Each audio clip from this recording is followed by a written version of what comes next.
in an environment that covers over 70% of the planet. And yet, for mammals, it presents a fundamental contradiction. There is no breathable oxygen here, not in the way mammals require it. So entering the ocean creates an immediate problem.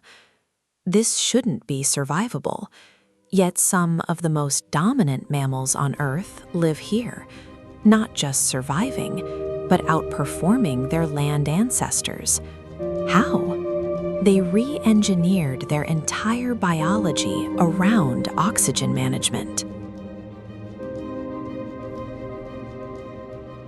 This is the largest animal to have ever existed on Earth. Larger than any dinosaur, larger than any land mammal. And yet, it lives in an environment where oxygen is inaccessible. That's the paradox.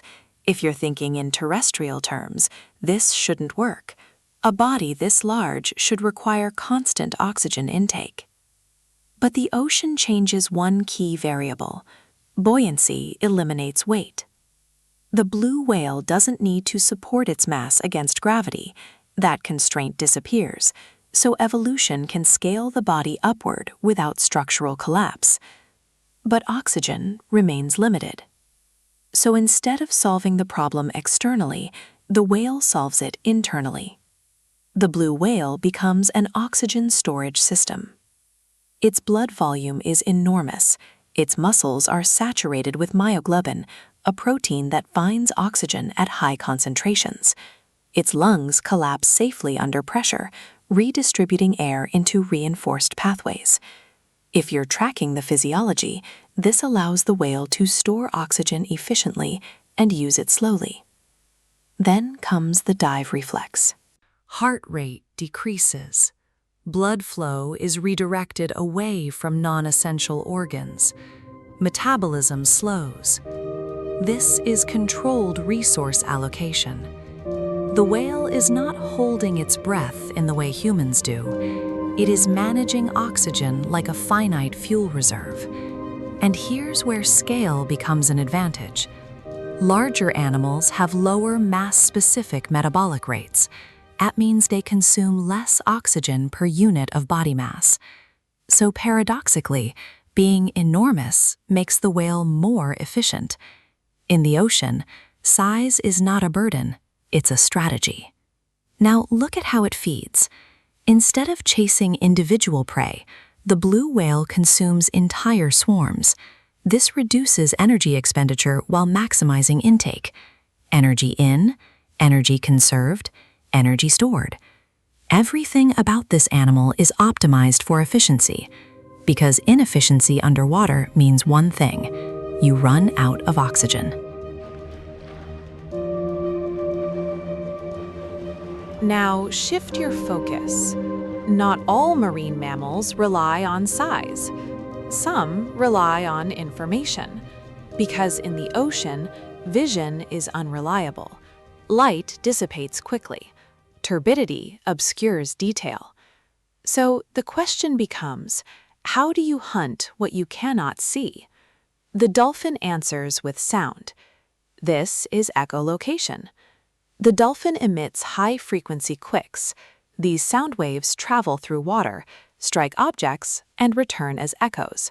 From these echoes, the dolphin constructs a spatial map: distance, shape, density, movement. If you're tracking the neural processing, this happens in milliseconds. This is not passive sensing. This is active perception. The dolphin doesn't wait for information, it generates it.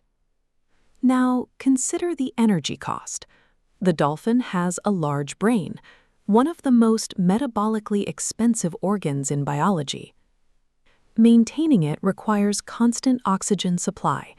So now we have competing demands. High intelligence equals high oxygen consumption.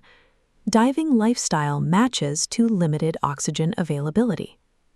This is a conflict, so the dolphin resolves it through efficiency and behavior. Dolphins hunt in groups.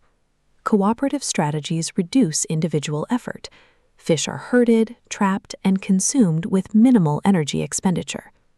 This is distributed workload. Each individual conserves oxygen by sharing the task. And notice their breathing pattern. Short, rapid breaths at the surface, quick gas exchange, then back underwater.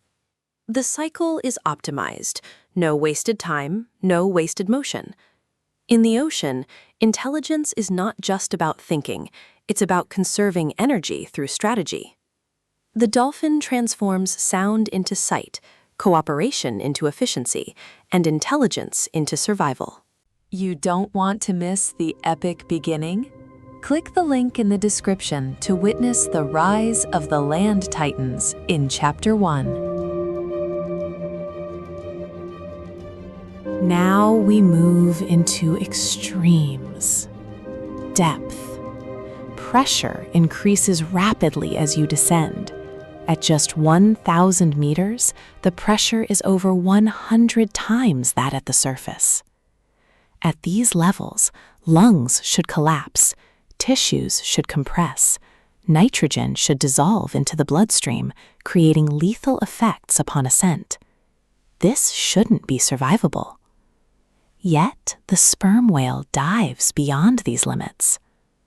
So how does it do this? First is structural adaptation. The rib cage is flexible. Lungs collapse safely, pushing air into rigid upper airways where gas exchange is minimized. This prevents nitrogen from entering the bloodstream in dangerous amounts. Second, oxygen prioritization. Like the blue whale, the sperm whale stores oxygen in blood and muscle, but it takes this further.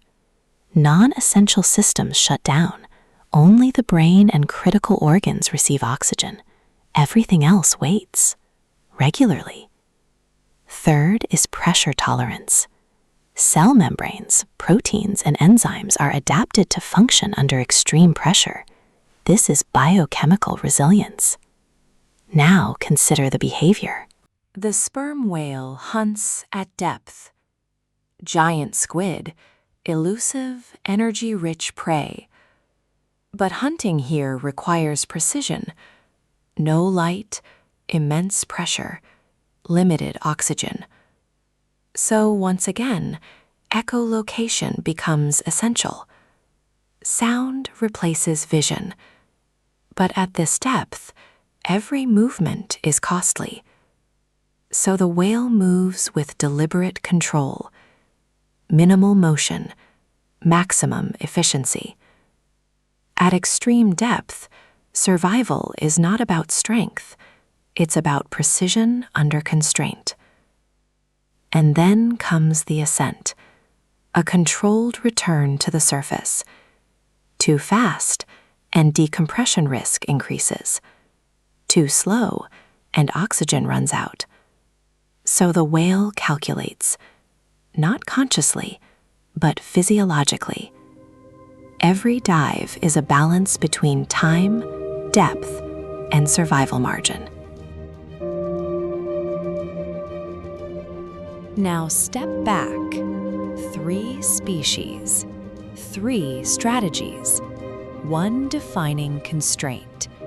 Oxygen is limited. The ocean does not provide it in usable form, so mammals must carry it with them.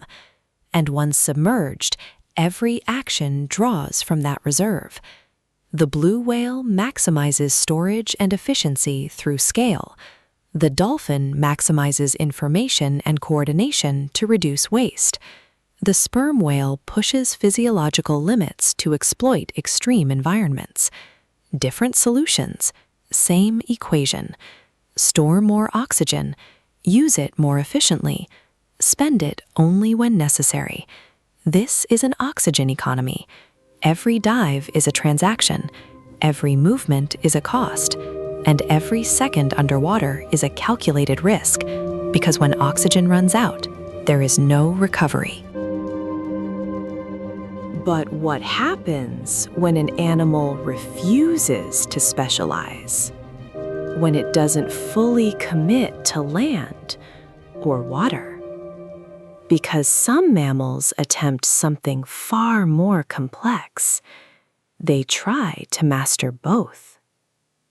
In evolution, specialization creates efficiency. But in the boundary between worlds, survival demands compromise. In the next chapter, we'll explore mammals that live on both land and water. Don't forget to like and subscribe to follow along on our amazing wildlife adventures. See you in the next chapter.